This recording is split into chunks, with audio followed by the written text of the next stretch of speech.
Nós já vimos um pouco de dogmatismo, antidogmatismo. Nós já vimos a respeito do ceticismo, do relativismo. E agora nós estamos olhando para o pragmatismo. Quem é que sabe o que é pragmatismo? Quem pode dizer o que é pragmatismo? O que importa é o resultado. Esse cara é bom, viu? Isso aí. Próxima vez pode chamar ele para dar palestra aqui no meu lugar. No pragmatismo, a questão é o seguinte: verdade é aquilo que dá certo. Verdade é aquilo que traz bons resultados. Verdade não é aquilo que é correto em si mesmo, mas aquilo que tem boas consequências. Então, quando o pragmático olha para as coisas, ele procura por resultados, ele é alguém proativo, ele é meio que um empresário. A questão é ter lucro, a questão é ter bons resultados. Se não tem valor, se não tem bom resultado, então pode ser descartado. Resumindo, se o cristianismo não for bom para as pessoas, não for bom, por exemplo, para a saúde das pessoas, para a vida intelectual das pessoas, ele deve ser descartado, porque ele não tem bons resultados. Para o pragmático, o ser humano é alguém prático, não é alguém teórico, não é alguém que está preocupado, poxa, deixa eu pensar em todos os meus planos e depois vou raciocinar mais um pouco, pedir alguns conselhos. Raciocinar mais um pouco e vou decidir. Não, para o pragmático, o ser humano é alguém impulsivo, é aquele que está simplesmente querendo boas recompensas. E, de certa forma, o ser humano é assim. Mas isso está relacionado ao pecado que corrompe o ser humano. Então, se o cristianismo for bom para a sua saúde, meu irmão, como é seu nome? Guilherme. Se o cristianismo for bom para a saúde do Guilherme, mas o hinduísmo também é bom para a tua saúde, cara, sabia? Ó, tem uns negócios lá que você faz, tem umas posições que você fica assim meditando, que é bom para a saúde. Então, se você considerar as duas coisas igualmente boas para a sua saúde, você pode considerar as duas coisas verdade.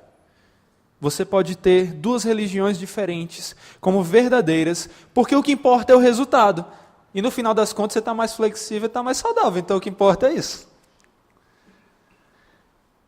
Porém, sempre com os poréns, o pragmatismo, por mais que possa parecer algo também distante, relacionado mais a essa galera meio hippie aí que fica pensando em um bocado de religião diferente, o pragmatismo também está muito relacionado... Nossa, eu pensei que minha voz tinha ficado mais parecida com a de locutor de rádio agora. O pragmatismo também está muito relacionado ao cristianismo, muito mesmo. Talvez seja o mais relacionado ao cristianismo desses aí. Um exemplo bem claro de pragmatismo, que poucas pessoas pensam, mas que é um problema para muitos pais que querem defender a verdade bíblica e ensinar os filhos a andar nela de maneira correta. Casamento misto. Casamento misto, namoro misto, relacionamento misto é pragmático. Por quê?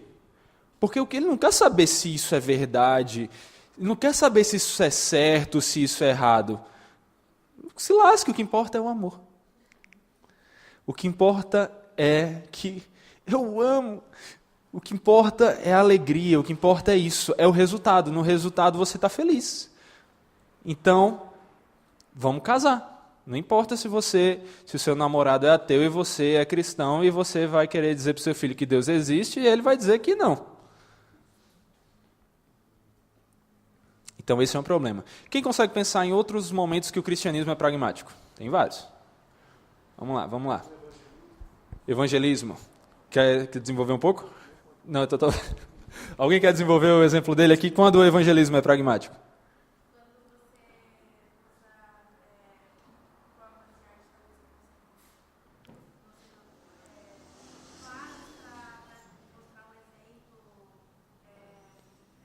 Formas de arte que emocionam, pode ser?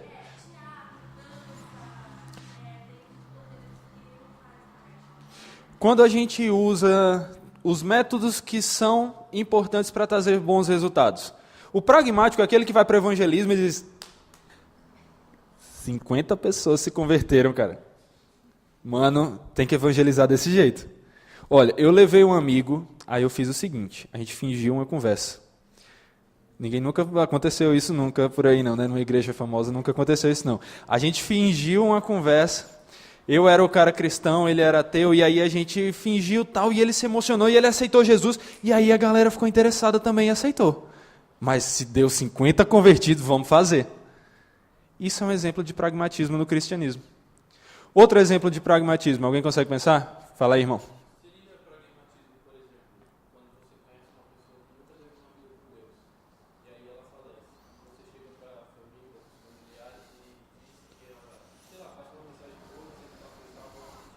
Seria uma espécie de pragmatismo. Sim, porque a questão aí, você não está priorizando a verdade, você está preocupado com o resultado. O importante é consolar o coração daquela pessoa. Então, você está sendo pragmático. Quer um exemplo perigosíssimo para o cristianismo de pragmatismo? É quando a igreja inteira é pragmática. Sabe aquela história de marketing é o que há para a igreja? Igreja ratoeira. Eu não sei se vocês são ratos, mas tem muita igreja ratoeira buscando cristão por aí. Igreja ratoeira. É aquela igreja que pensa assim, poxa, lá fora eles têm boate, eles têm muitos amigos, eles têm muita animação, muitas festas, muito acampamento. Tá bom, não tem acampamento, mas no acampamento o povo tenta implantar isso. Show! Então vamos trazer isso tudo para a igreja e vamos colocar o nome crente? Vai encher. Vamos chamar de gospel, que é show. E se você fala para alguém que é gospel, ele fala, nossa, que nome legal, mas não sabe nem que gospel é o evangelho, né? Mas tudo bem. As pessoas têm feito de tudo para trazer cristãos, porque o que importa é o resultado. Afinal de contas, o que importa é apresentar almas para Jesus. Então, se você trouxer muitos, não importa como, tá show de bola. Essa visão é pragmática, é complicada e ela tem deturpado a igreja. Porque as pessoas não têm procurado a igreja em busca de Cristo. Não é isso que você está apresentando lá fora. Não é isso que você está usando não é um bom termo, não é isso que você está mostrando como aquilo que é importante. Então as pessoas estão vindo em busca de outras coisas. E é isso que elas querem saber. Quando você fala de Cristo, pouco importa. Estão sendo atraídas pelo Evangelho, mas por aquilo que estão oferecendo. Exatamente. A questão que eu presenciei, uma faixa numa determinada igreja, é Semana da Prosperidade, que as pessoas concorriam por lá e até mesmo a igreja presbiteriana passava assim na calçada, abaixada, para ninguém entrar na igreja. Exatamente. Porque todo mundo quer um carro zero. Então, por que não? Outro exemplo pragmático. Vou orar e fazer um acordo com Deus para passar naquele vestibular difícil. Vocês nunca fizeram isso, né? Nem estão em idade disso. Vou orar e fazer um acordo com Deus, porque vai que dá certo aquele namoro. É usar as coisas em busca de resultados, mesmo que esses resultados sejam falsos, se eles parecem ser bons, é isso que importa. Vamos então para o próximo, utilitarismo. Utilitarismo talvez seja o termo menos conhecido, né? Menos usado no dia a dia. Mas ele é quase uma cópia do pragmatismo e de maneira semelhante ao que nós encontramos entre subjetivismo e relativismo, o utilitarismo se diferencia do pragmatismo pela expansão, pelo alcance. Se no pragmatismo o que é certo, o que é bom, o que é verdade, é aquilo que traz bons resultados para uma pessoa, no utilitarismo é aquela velha coisa assim, o que importa é a maioria. Se for bom para a maioria, a gente faz. Sabe aquela democracia deturpada? Não, se todo mundo tiver a favor, o que isso é para dizer não, pô? Vou. Utilitarismo é uma espécie de pragmatismo que diz que a verdade, que certo e errado é aquilo que traz alegria para a maior parte das pessoas. Se trouxer o bem maior, essa era a frase que eu estava querendo lembrar e não consegui. O bem maior, quem já ouviu essa expressão? O que importa é o bem maior. Tinha um seriado que eu assistia, que ele é Scorpions, e ele fala disso o tempo todo. Resumindo, é um seriado de gênios lá, os caras sempre estão inventando um jeito de salvar o povo, Mas a ideia é sempre o seguinte: se eu precisar matar 5 para salvar 1000, não preciso calcular mais nada, é o bem maior. Então não importa se é errado matar 5, o que importa é que o bem maior será feito para 1000 pessoas. Ou seja, é mais ou menos assim: meu irmão, você está com esse terno aí, tá bonito, tem uma carteira aí com uns R$200? Porque se tiver, me dá, eu vou dividir com todo mundo aqui, vai ser melhor para o bem maior do que se for só para você. Eu aposto que agora você nunca mais vai querer ser utilitarista. Não tem mais a carteira. O utilitarista é o que pensa assim.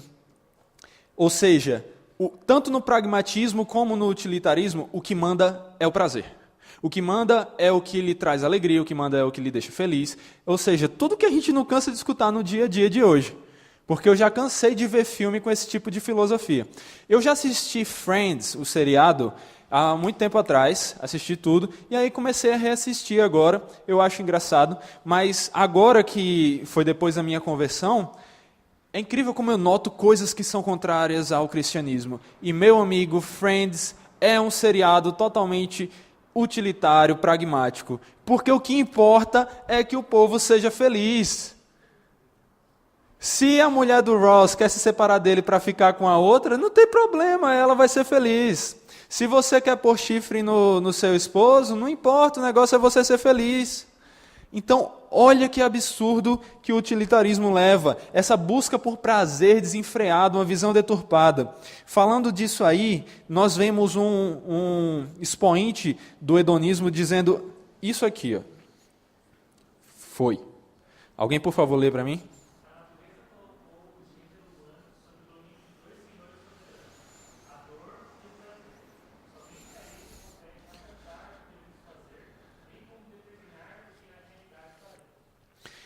Gente, isso aí não passa de hedonismo.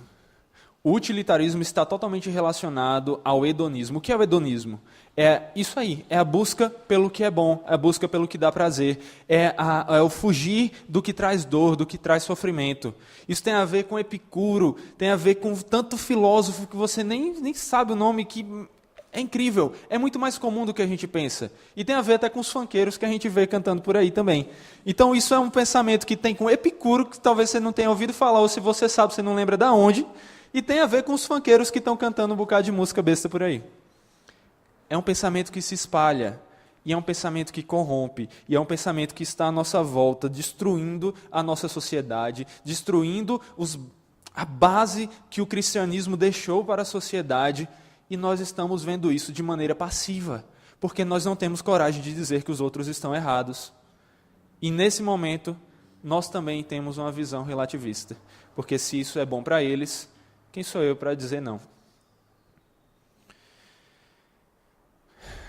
Mas observe que o grande problema do utilitarismo é que, como é que eu vou saber se o que eu fiz agora vai trazer um resultado bom de verdade? Como é que nós, como seres limitados, vamos conseguir ver lá na frente e dizer, não, isso realmente é uma coisa que vai trazer o maior bem possível? Nós somos limitados. Quem aqui já ouviu falar do efeito borboleta? O efeito borboleta diz basicamente que pequenas ações podem trazer grandes reações totalmente diferentes daquela ação inicial. Assim, às vezes coisas que você acha que são horríveis se tornam boas, e coisas que você acha que são boas no momento se tornam horríveis depois. Eu sempre dou esse exemplo porque eu acho incrível, e é um exemplo bem claro desse pensamento. Vocês sabem que quando o Titanic foi lançado, ele foi assim, tipo, o sonho das pessoas. Eu quero andar, eu quero passear nesse navio. Mas houve casos de pessoas que tinham as passagens para o Titanic e não conseguiram ir para o Titanic, não conseguiram chegar. Algumas porque não chegaram a tempo, outras porque não tinham condições de ir naquela época. Imagine o sofrimento da pessoa, tendo oportunidade, tendo já ali o que seria o mais difícil, que é a passagem para ir para aquele navio, e não conseguir, saber que um bocado de gente ia passear, o primeiro passeio do Titanic, E é ótimo que eu sei muito de viagem de navio, né? Passeio. Mas imagine como eles estavam achando isso uma coisa ruim. Agora, imagina também quando eles souberam o que aconteceu com o Titanic. Aquela primeira coisa que o cristão faz, né? Foi um livramento, meu amigo.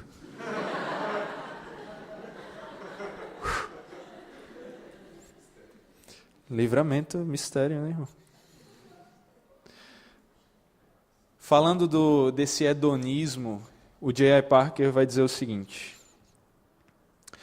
hedonismo significa entronizar o prazer como o valor supremo da vida e, por conseguinte, como a meta buscada. A cultura popular ocidental é basicamente hedonista.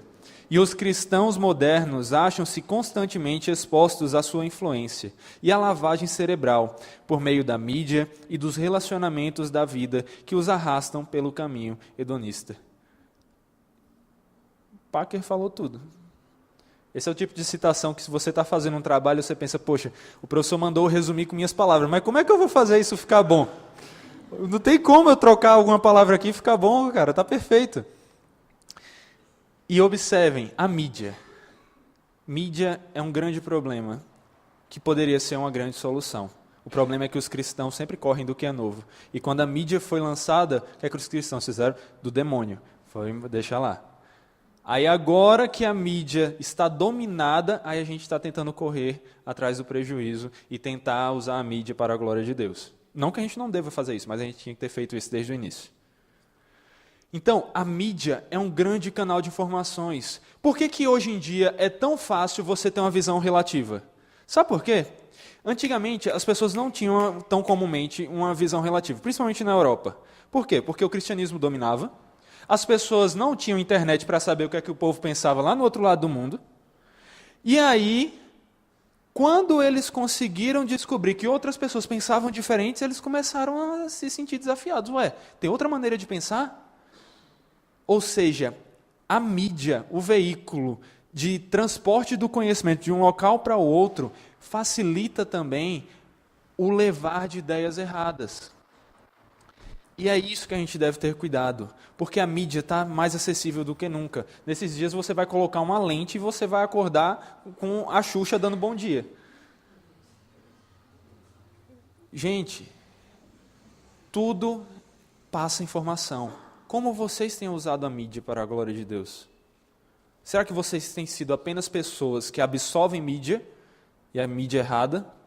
Ou vocês são pessoas que buscam, seja lá como for, usar a mídia para a glória de Deus? E usar tudo para a glória de Deus. A gente está falando da mídia por causa do poder que ela tem, mas usar tudo para a glória de Deus. Nós nascemos para servir ao Senhor. Como já foi dito aqui hoje, a palavra Senhor se refere a senhor de escravos. E nós, como cristãos, devemos considerar o maior prazer sermos escravos do melhor Senhor. E nós devemos buscar servir esse Senhor com tudo que podemos, com toda a nossa vida. Porque, se você é cristão, você afirma que não vive mais para si mesmo, mas para aquele que morreu e ressuscitou por você. Por fim, a última visão errada que a gente vai ver, não que não tenham outras, tem várias, mas a gente tem tempo limitado e meu conhecimento também, é o pluralismo. O pluralismo eu acho que é uma das coisas mais sensacionais, porque eu não entendo como é que alguém consegue ser pluralista. O pluralismo é aquele que diz o seguinte: olha, você tem várias verdades e todas elas são verdadeiras.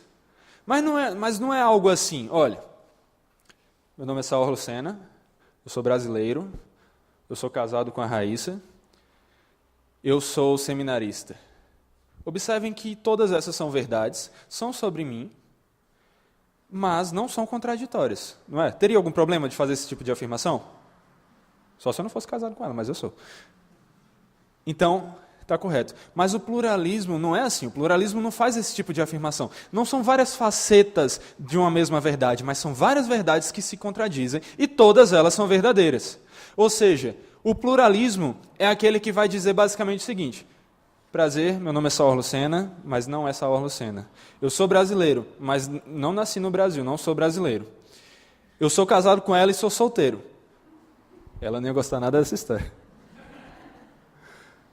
Então, o pluralismo é algo muito complicado, mas por incrível que pareça, ele também está ao nosso redor.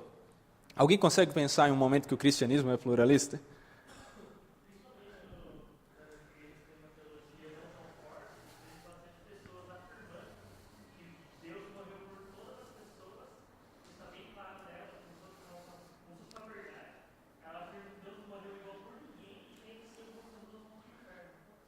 O irmão tirou de letra ali.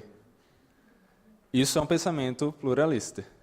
Se Cristo morreu por todos, absolutamente por todos, e a morte de Cristo é entendida como pagamento pelo pecado, por que algumas pessoas ainda vão para o inferno?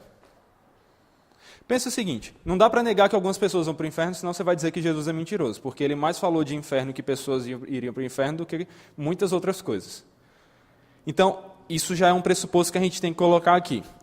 Pessoas vão para o inferno. Agora, se Cristo pagou os pecados de todos, deixa eu perguntar aqui. Se você estivesse devendo dinheiro para alguém e alguém pagasse a dívida para você, essa pessoa ainda poderia lhe cobrar? Não poderia. Sua dívida está quitada, não é isso? Então como é que Cristo pode ter morrido por todos e ainda ter dívida para alguém pagar? Isso é um pensamento pluralista. Isso aí. Isso não é um pensamento pluralista, isso é a verdade bíblica. Por quê? Porque todos aqueles que creem em Cristo serão salvos. Então não é uma contradição. É uma verdade. E o interessante do pluralismo é que ele está presente na academia. Um negócio chamado razão e lógica. É ou não é? Mas o pluralismo nega todos os princípios fundamentais da lógica. Alguém conhece os princípios fundamentais da lógica? Princípio da identidade. Uma afirmação ou é falsa ou é verdadeira. Afirmação falsa é falsa, afirmação verdadeira é verdadeira. Esse é o princípio da identidade. Falso é falso, verdadeiro é verdadeiro. Princípio da identidade. Observe. Princípio da não contradição. Nenhuma proposição pode ser verdadeira e falsa ao mesmo tempo e no mesmo sentido. Não dá. É impossível. Princípio do terceiro excluído. Uma proposição ou é verdadeira ou é falsa, não tem uma terceira opção. Só tem essas duas. Resumindo a história, é o seguinte. É como se eu dissesse para vocês assim, usando o pensamento pluralista. Eu sou Saor Lucena e não sou Saor Lucena, ao mesmo tempo e no mesmo sentido. Isso aí seria uma contradição da lógica. Por quê? Quando você olha para a lógica, você vê que se eu sou Saor Lucena, eu sou Saor Lucena. Isso é o princípio da identidade. Estou falando meu nome várias vezes para vocês aprendam a pronunciar, tá? Se eu sou Saor Lucena, eu não posso ser o contrário de Saor Lucena no mesmo tempo e no mesmo sentido. Observam essa questão? Deu para entender essa questão? Deixa eu ver se eu consigo um exemplo aqui legal disso aí. Alguém quer dar um exemplo? Enquanto eu penso aqui. Tipo, esse banco é grande e é pequeno, ao mesmo tempo e no mesmo sentido. Não dá. Eu posso dizer, esse banco é pequeno se você comparar com minha altura. Certo? E ele é grande se você comparar com a altura do meu amigo Marcel. Certo? Então são sentidos diferentes, são referências diferentes, mas com a mesma referência é contradição. E o pluralismo faz tudo isso. Então, o pluralismo nega todos os princípios da lógica. E por mais bizarro que isso aconteça, que isso seja, ele está no cristianismo. Um exemplo de pluralismo que me cerca está relacionado à minha esposa. Alguém aqui já viu alguém ganhar em terceiro lugar?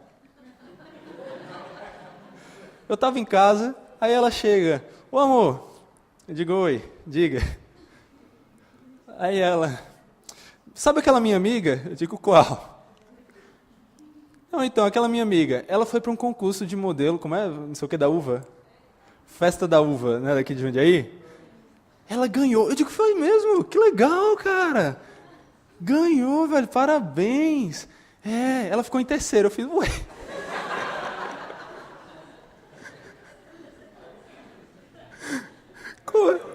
Como é que pode esse negócio? Outro exemplo de pluralismo que me cerca é minha mãe. Minha mãe é aquela que defende todo mundo ao mesmo tempo, no mesmo sentido. Minha mãe é aquela que vê a Copa do Mundo e diz, eu quero que todos ganhem. Então, você observa que o pluralismo está presente até mesmo em coisas pequenas ao nosso redor. E nós precisamos cuidar para não cair nele, porque por mais fofinho que isso possa parecer, é uma mentira, e mentira é uma desobediência contra um Deus santo. Não fale mais que alguém ganhou em terceiro lugar. Por fim, gente, eu quero resumir aqui um pouco com vocês todas essas visões, e rapidamente, porque meu tempo está curto, a gente vai ver como é a cosmovisão reformada a respeito da verdade. Eu tenho meia hora? Meia hora. Então vamos lá. Observem que todas essas visões que nós vimos agora são muito parecidas entre si. Por quê? Porque todas elas negam, se não absolutamente, pelo menos parcialmente, a existência ou a obtenção da verdade. A verdade não é absoluta para nenhuma delas. A verdade pode ser plural, pode ser relativa, pode ser subjetiva, mas a verdade não é objetiva, ela não é absoluta. Só que, como a gente já viu, esse tipo de afirmação não dá conta. E pensa o seguinte, pensa como seria colocar na prática, na nossa vida, esse tipo de pensamento. Você chega para o seu professor, você tinha feito uma prova, você estava preocupado, você precisava dela para passar de ano. Seu professor entrega a prova para você e diz, você tirou 6. E a nota para passar é 7, porque todo canto tem... O relativismo da nota para passar é grande. E a nota para passar é 7. Então você não passou. Sinto muito. Aí você olha para o professor, que é isso, professor? Fica tranquilo, eu passei. O professor olha para você e diz, não, professor, mas essa é a sua verdade, eu tenho a minha. Não, professor, eu passei. Não, você não passou. Passei. Observa que isso não ia dar na prática. Quer ver outro exemplo? Sai daqui. Deixa eu ver aqui. Você aí de roupa branca aí. Diz aí uma coisa legal e cara para comprar. Bem cara. Pensa aí, uma coisa legal e cara. Qualquer coisa. Oi? Uma Ferrari. Ferrari é uma boa. Ferrari é uma boa. Você chega agora, você sai daqui, você vai numa loja da Ferrari. Tem alguma loja da Ferrari em Jundiaí?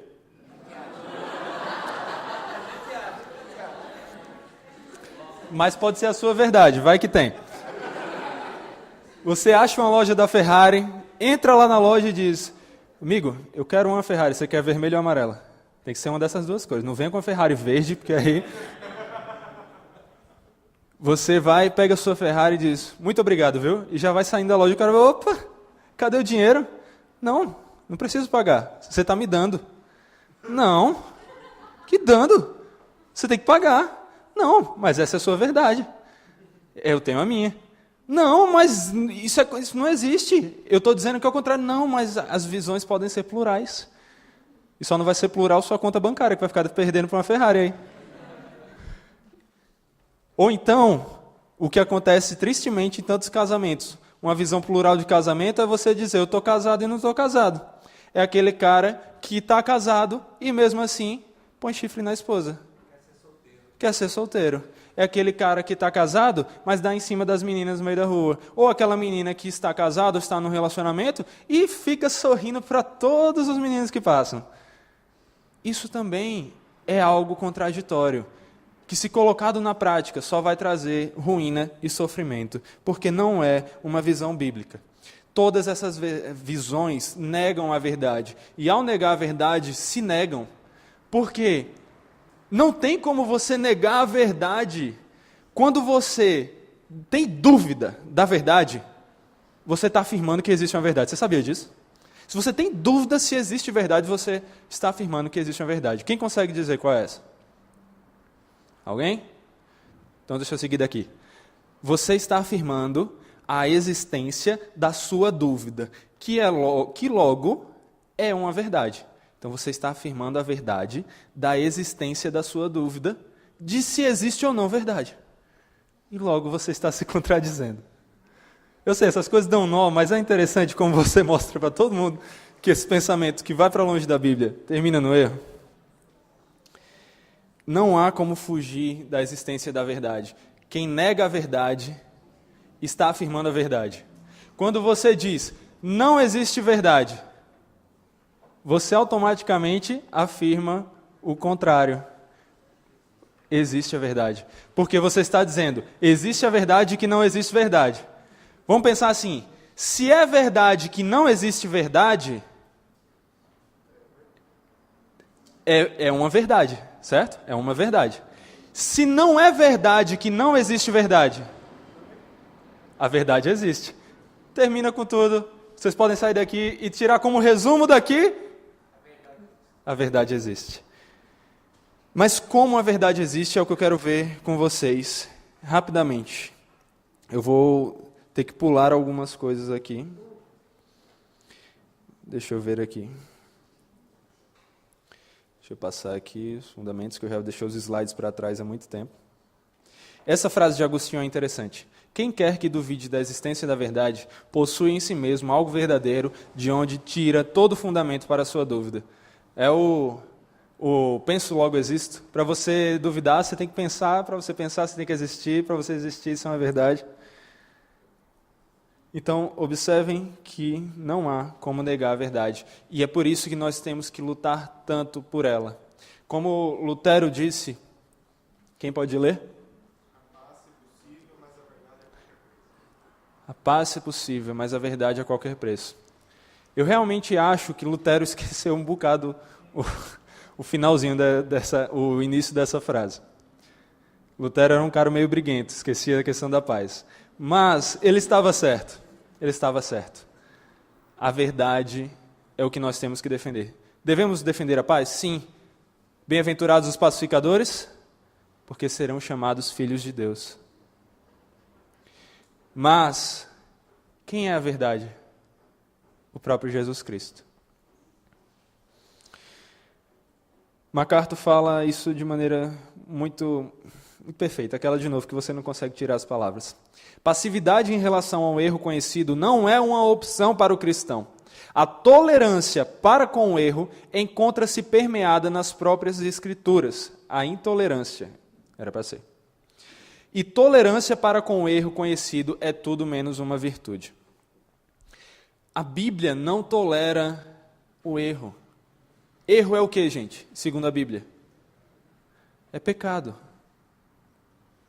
A Bíblia não tolera o erro. Esse clima de tolerância do pós-modernismo que nós nos encontramos, que eu já não sei mais o que danado eles vão colocar de nome para o tempo daqui para frente, vai ser pós-modernismo. É que nem geração, a gente estava na Y, depois Z, eu quero saber o que é que faz. Chegou o Apocalipse de vez ou é o quê? Mas esse clima de tolerância, ele mesmo se contradiz. Por quê? Eu só posso mostrar a contradição, né? Por quê?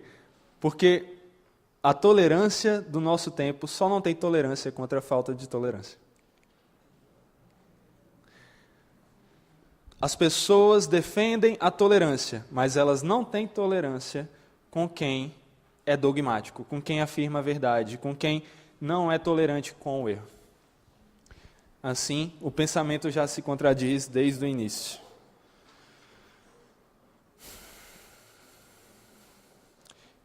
Dois textos que eu quero ler com vocês. Quem pode ler esse aí para mim? Ai dos que ao mal chamam bem e ao bem mal, que fazem da escuridade luz e da luz escuridade. Põe o amargo por doce e o doce por amargo. Olha como a Bíblia declara tão claramente qual é o pensamento de Deus com quem diz que o bom é mal e que o mal é bom, com quem segue uma visão relativista, pluralista, utilitária, pragmática e abandona a verdade, abandona o que é certo e errado, aquilo que está baseado no próprio Senhor, que é o fundamento, a medida de todas as coisas. O homem não é medida de nada, mas é o Senhor que é a medida de todas as coisas. Por favor, quem pode ler? Que justifique o perverso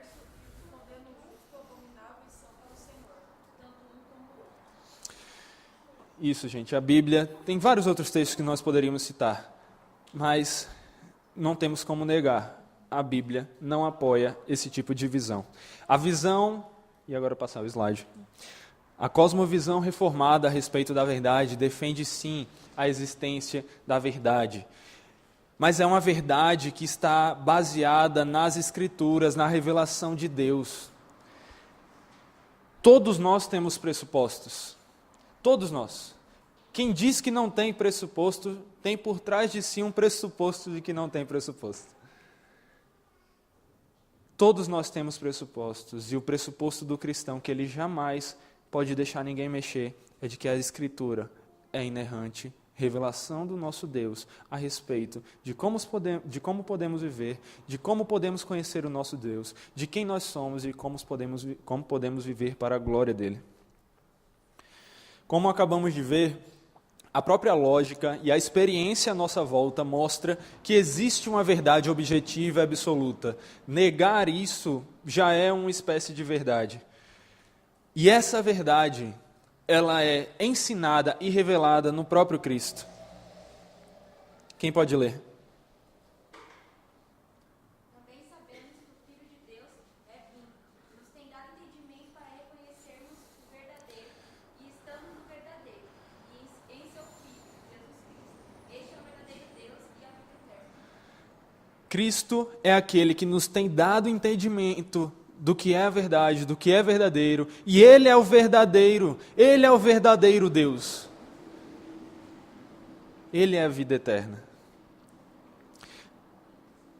Jesus disse de si mesmo, um dos versículos mais conhecidos e que se você não conhece, memorizado, se esforce para memorizar, porque como eu disse, você não ganhou um cérebro para saber a escalação do seu time de futebol ou para saber como fazer uma bela maquiagem. Por mais que isso possa ser usado, e amor, continue usando maquiagem porque é bom, fica legal. Mas você ganhou um cérebro para usar para a glória de Deus. E é incrível como a gente tem deixado de lado a atividade de memorizar a palavra para glorificar ao Senhor. Como é que nós vamos cumprir a ordem de meditar na palavra dia e noite se nós não temos a palavra dia e noite em nossa mente?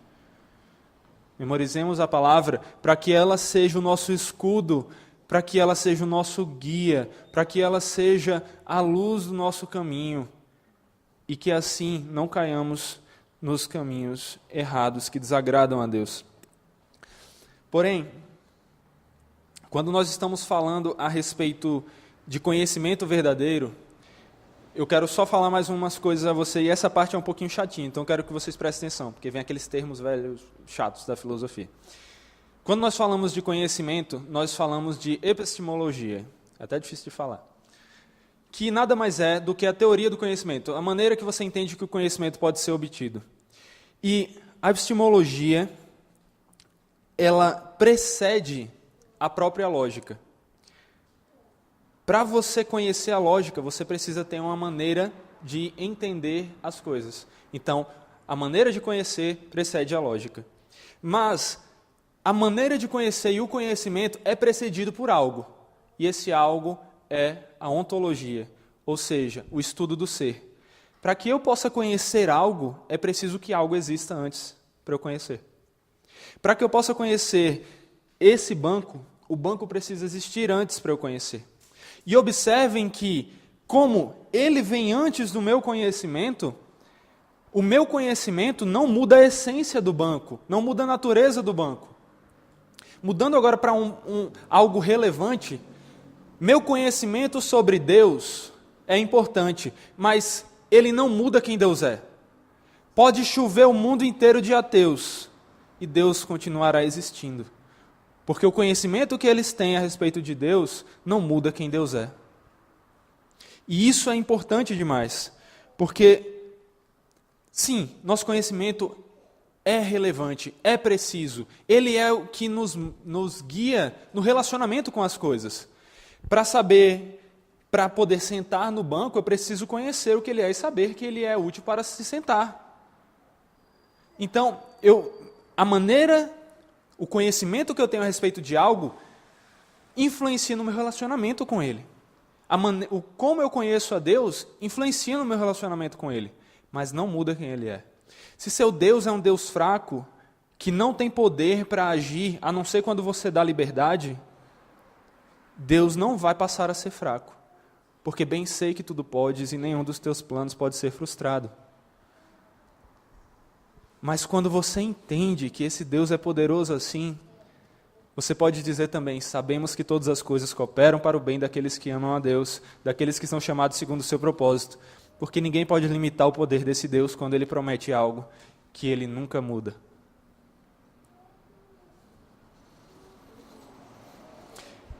Porém, chegamos um dos pontos finais e mais delicados do que eu quero falar.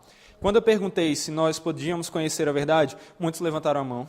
Quando eu perguntei se a verdade é absoluta, muitos levantaram a mão. E isso é correto. Mas quando eu perguntei se nós podemos ter conhecimento absoluto a respeito da verdade, muitos também levantaram a mão, menos, mas levantaram. E nós não podemos ter conhecimento absoluto sobre a verdade. Tudo bem, errar aqui, todos nós erramos, a gente precisa justamente buscar conhecer mais. Eu também achava que a gente podia ter conhecimento absoluto da verdade, mas nós não podemos. Sabe por quê? Porque, eu não sei vocês, mas eu não passo de uma pessoa finita.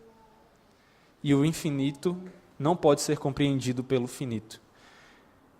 Todo conhecimento procede de Deus e está relacionado a Ele. Para eu conhecer tudo que existe a respeito desse banco, e eu estou falando muito dele, eu preciso conhecer tudo do relacionamento desse banco com Deus. Ou seja, como esse banco está relacionado à existência de Deus. Mas Deus é infinito e eterno. Então, o conhecimento que eu tenho a respeito desse banco, porque está ligado ao conhecimento de Deus, é eterno e infinito e não pode ser compreendido completamente por mim. Mas isso significa que eu não posso compreender a verdade? Não. Eu não sei tudo sobre mim. Eu não sei um bocado de coisa sobre mim. Nem vocês sabem um bocado de coisa sobre vocês. Mas vocês têm, assim como eu, conhecimentos verdadeiros a respeito de vocês mesmos. Nós podemos ter um conhecimento verdadeiro, e não temos como negar isso, mas o nosso conhecimento sempre será parcial e limitado. O único que tem um conhecimento perfeito e absoluto é quem? É Deus. Só Deus, que é infinito, tem um conhecimento perfeito e infinito. Nós, devido à nossa corrupção ocasionada pelo pecado, temos um conhecimento falho. Mas além disso, a nossa natureza, mesmo que nunca houvesse pecado, é finita, porque nós somos criatura. Olha a Ferrari que você falou. A nossa natureza é finita porque nós somos criatura. E, portanto, ela nunca vai poder compreender completamente o infinito. Nosso conhecimento é sim influenciado pelos nossos pressupostos. Nós somos influenciados sim pela cultura que vivemos, pela época que vivemos, os relacionamentos que temos. Negar isso é impossível. Só que dizer que isso anula a possibilidade de conhecimento também é uma mentira. Sim, nós somos influenciados por quem está à nossa volta. Não tem como dizer que não. Às vezes eu começo a falar parecendo o Cleiton. E aí eu falo, não, eu tenho que parar para falar com o Cleiton um tempinho aí, porque senão eu vou começar a falar que nem ele. Mas, mesmo assim, mesmo sendo influenciados, nós ainda podemos ter conhecimento verdadeiro. Mas sempre será parcial, sempre será limitado e sempre correrá o risco de estar equivocado. E qual a receita para evitar isso? Qual a receita para tentar não cair num conhecimento falho que vá contra a vontade do nosso Deus? A única maneira de fazer isso é buscar conhecer mais, conhecer outras perspectivas sobre a verdade. Se você sabe algo a respeito de Cristo, busque saber mais a respeito dele. Não verdades contraditórias, mas busque saber mais, outras facetas. A palavra faceta é interessante porque ela nos lembra do diamante. Você pode olhar para um diamante e descrever uma das facetas dele. E você pode estar descrevendo algo real, mas se você só olhar para aquela faceta, você não vai estar descrevendo o diamante como um todo. Por isso que você tem que continuar observando o diamante. E Deus é muito mais precioso do que qualquer diamante. E a verdade que vem dele, que o agrada, é muito mais preciosa do que qualquer diamante ou Ferrari.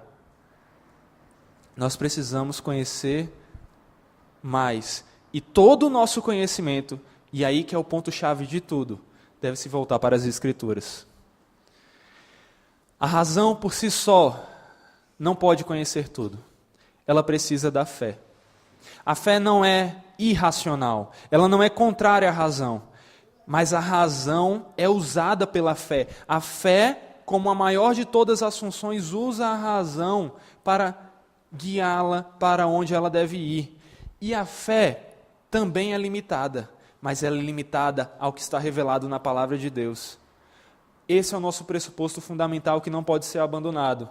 Sim, é verdade que nós temos evidências de que a Bíblia é verdadeira, muitas evidências arqueológicas, históricas, evidências nela mesma, ela se evidencia como verdadeira. Não é um fideísmo, não é uma fé no nada, mas sempre que o conhecimento bíblico parecer ir contra a nossa razão, não é porque ele é irracional, mas é porque ele é supra-racional.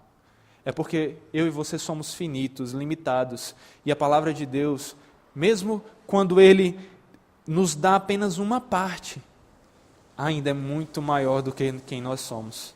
Ainda é muito maior do que o que nós podemos compreender. A Trindade é um belo exemplo disso. Mas nunca negue a Trindade, pois a Trindade está no coração do cristianismo. A Trindade sustenta o cristianismo. A Trindade é o próprio Deus. Como o Hermes Temaia diz, nós nunca somos ou seremos o padrão da verdade. Antes, precisamos sempre validar o nosso pensamento na palavra, que é a verdade. Como está escrito em Deuteronômio 29:29, as coisas encobertas pertencem ao Senhor nosso Deus, porém as reveladas nos pertencem, a nós e a nossos filhos, para sempre, para que conheçamos todas as palavras desta lei. Você quer saber coisas que você não sabe? Vá saber o que está nas Escrituras revelado. Tem muito que você ainda não sabe do que está revelado lá. Não deixe que a sua curiosidade seja algo pecaminoso. Questione, a gente falou de questionar, mas questione sempre se voltando para as Escrituras e não deixando que o seu questionamento refute as Escrituras, mas sempre seja guiado por ela. O Van Til fala muito bem a respeito dessa questão da fé e da razão. Pela fé, os homens vivem de acordo com a palavra. Isso não torna a fé autônoma, contrária à razão, mas a palavra tem autonomia. Nenhuma função do homem pode jamais ser o ponto de referência final da interpretação. Mas a fé, como função, a maior de todas, do coração, aceita a palavra de Deus como autoridade absoluta e regra de vida. Assim, meus irmãos, concluindo já, a verdade é preciosa, precisamos conhecê-la. Não há sentido numa vida sem verdade. Não há vida sem a verdade. E Deus é a verdade. Quer conhecer a Deus? Conheça a verdade revelada por Ele mesmo.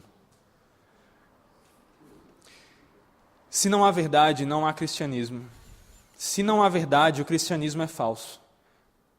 Mas se a verdade existe e o cristianismo é verdadeiro, como disse o Dr. William Lane Craig, se o cristianismo for verdadeiro, há um sentido para a vida. Se o cristianismo for verdadeiro, há valores e deveres morais objetivos na vida. Se o cristianismo for verdadeiro, há esperança de livramento das limitações de nossa existência finita, como sofrimento, envelhecimento e morte. Se o cristianismo for verdadeiro, há perdão para tudo de errado que o cristão fez. Se o cristianismo for verdadeiro, temos a oportunidade de ter um relacionamento pessoal com Deus e felicidade eterna. Portanto, nos dediquemos a conhecer essa verdade, mas guiando todo o nosso conhecimento através da palavra de Deus, nos deixando levar por ela. E façamos isso sempre com humildade, sabendo que a nossa inteligência é humilhada. A nossa inteligência ainda é loucura diante da inteligência do nosso Senhor. Deus revelou a sua verdade e nos deu capacidade de entendê-la. O Deus que é a verdade se revelou, nos capacitou a entender a verdade e a viver de acordo com essa verdade. Mas Ele não nos deu um conhecimento absoluto dessa verdade, porque a verdade implica dependência do Senhor, que nos mostra como viver e que nos faz sempre voltar a Ele, para que Ele nos guie como Pai Celestial, que quer que os seus filhos vivam nos caminhos corretos. Aquele que não se firmou na verdade foi o diabo, pois nele não há verdade. Mas todo aquele que é da verdade ouve a voz de Cristo, e conhecereis a verdade, e a verdade vos libertará.